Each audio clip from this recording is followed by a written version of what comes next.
Big up yourself.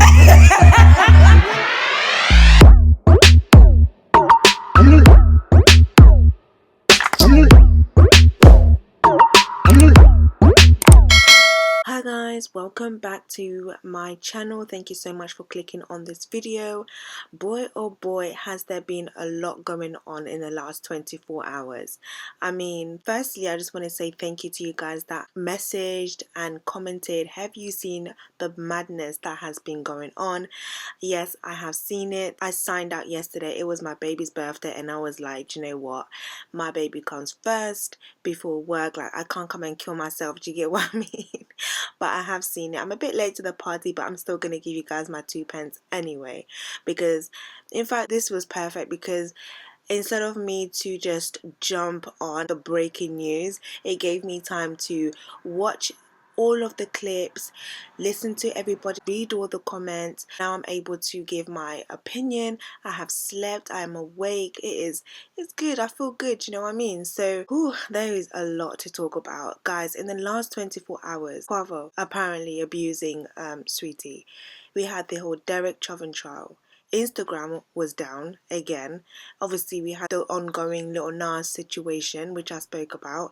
Kevin Gates was in a car accident, and Michael Strom closed the famous gap. I can't even deal. So much to talk about. Could you imagine? Right, okay, guys, you already know what I'm going to be talking about. You can see it from the thumbnail and the title. We're going to be talking about Quavo and Saweetie and the whole elevator situation. Do you know what? This one wasn't as funny as the whole Solange and Jay-Z and Beyonce situation, because when that came out and broke the internet, it was just like, damn, like, it wasn't funny, but it was kind of funny. But this one definitely wasn't funny. So I'm gonna give you guys my 2 pence. Of course, let me know yours, and if you are new, feel free to subscribe. For those that don't know what's going on, I'm gonna just brief you a little bit. This is a very popular couple who, they're broken up now. Their breakup kind of broke the internet. Everybody was talking about their breakup. It was crazy. I didn't talk about it, but I know it was big on the internet and everybody was talking about it. So there was an elevator footage which shows a physical altercation that took place between Quavo and Shorty before the public breakup last week. Quavo is a famous American rapper. Saweetie is an American songwriter. Last week, Quavo and Saweetie went through a very public breakup.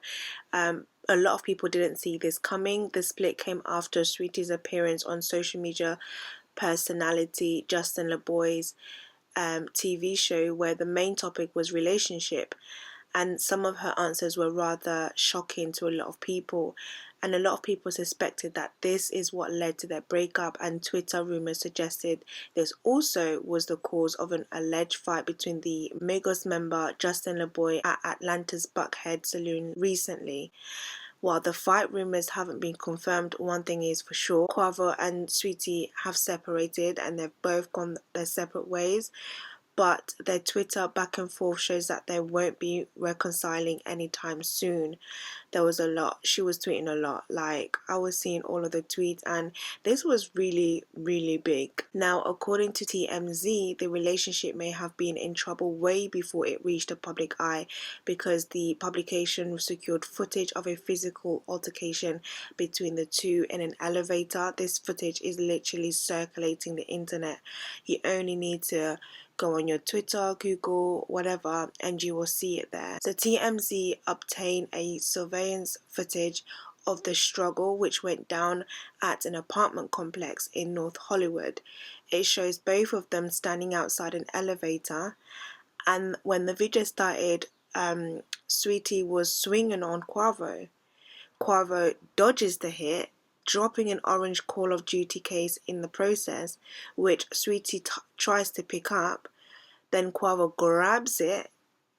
As they struggle for the case, he shoves her to the floor of the elevator, and Quavo ends up with the case in the hand. What is in that case? Like, I'm sorry, I just really want to know what is in that case, because that tumble, the struggle for that case must contain a lot, like something very important in there. Like, can we find out what's in that case? Because I really want to know. As Saweetie lay hand on the ground, possibly injured, we don't know, because she even when the elevator was opening up for, you know, as it does, she wasn't getting up. It wasn't until right at the end where she finally got up. She wasn't getting up.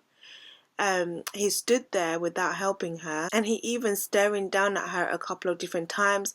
And did you guys clock how he clocked the camera as well in the elevator? I think at that moment he was just like, damn, like there is a camera in here, man. Now I'm gonna look like the bad guy.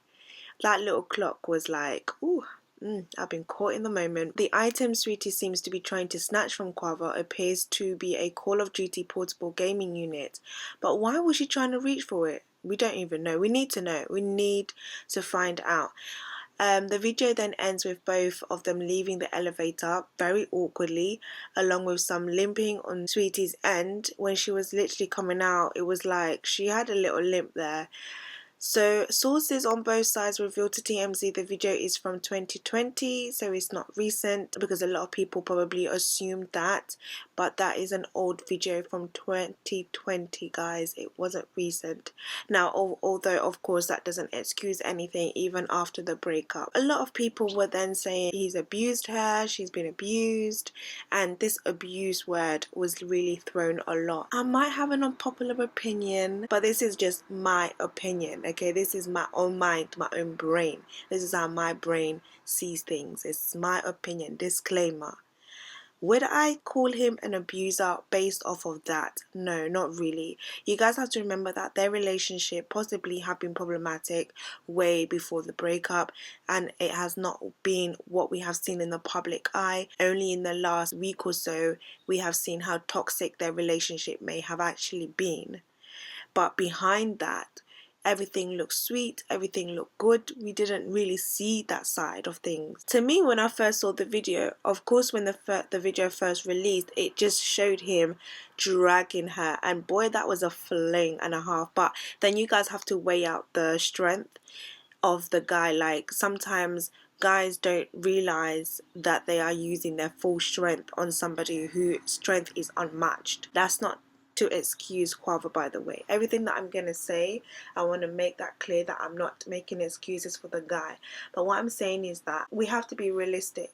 In relationships, if you have ever been in a relationship where it hasn't got physical, or I'm not physical is not punching, beating, no, like you've pushed the guy or there's been some kind of forces. Because listen, I have seen a lot of women who challenge men a lot. They really do. Whether they slap them, punch them, shove them, push them, they really get physical with guys. The minute a guy gets physical, whether it's a push, whether it's a pull, automatically the guy is abusive. And to me, I feel like that's very dangerous. It's very dangerous for us to label somebody as an abuser when I'm talking in general right now, when it could be self-defense or he could be trying to restrain the woman.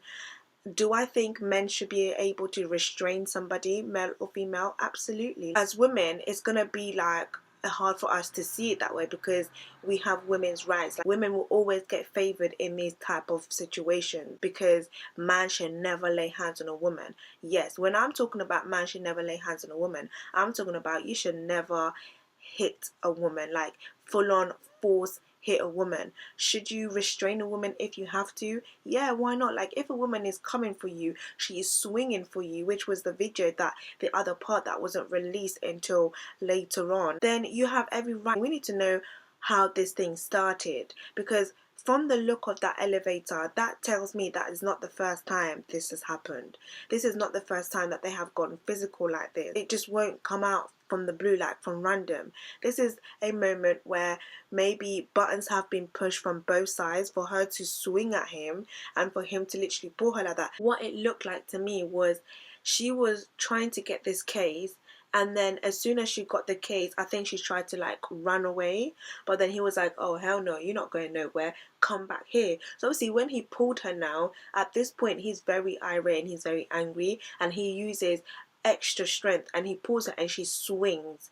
Somebody whose strength is unmatched is going to swing like that.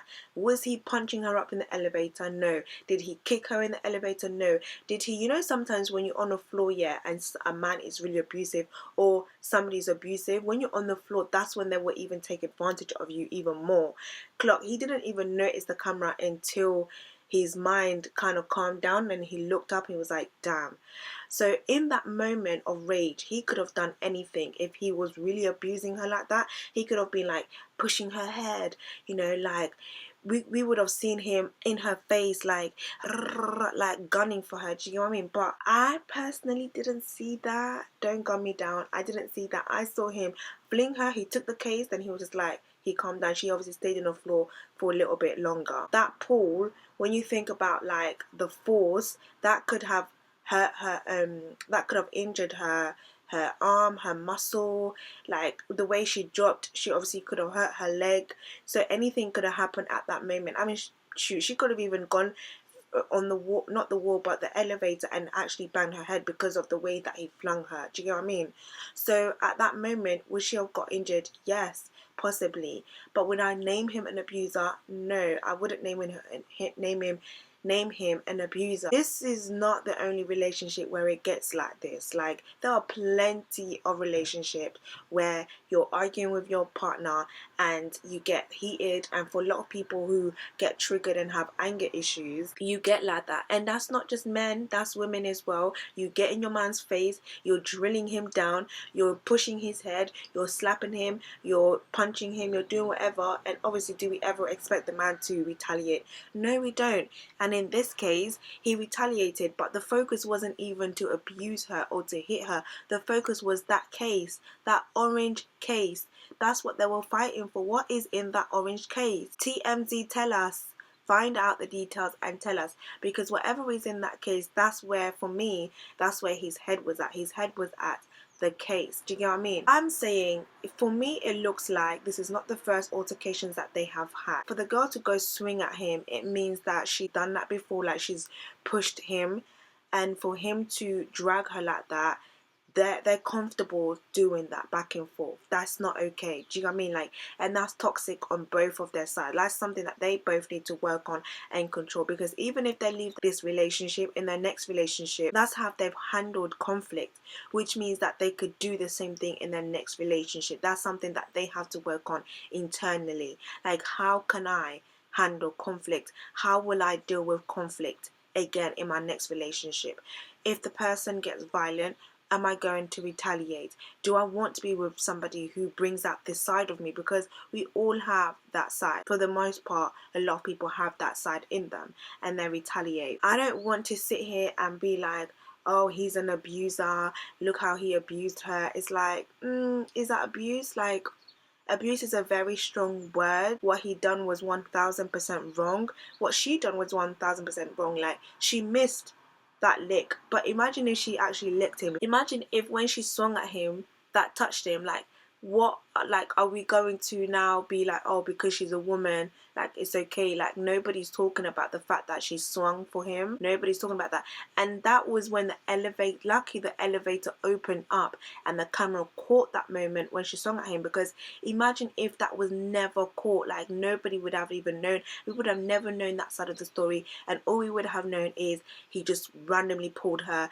Oh, he must definitely be abusing her out for no cause, no reason. Sans cause, sans raison. Do you get what I mean? So I'm glad that that little opening happened, and at this point in time, it's like, you both are in the wrong for doing this. That does not excuse any of the behaviors. So that's just my little 2 pence, guys. I know it's a very unpopular opinion, but does that mean that I condone violence? No, it doesn't. I want to make that loud and clear. It doesn't mean that I condone violence. Let me know your thoughts in the comment section, and thank you for tuning in. Please do hit the like button and your notification bell so that you are notified whenever I post.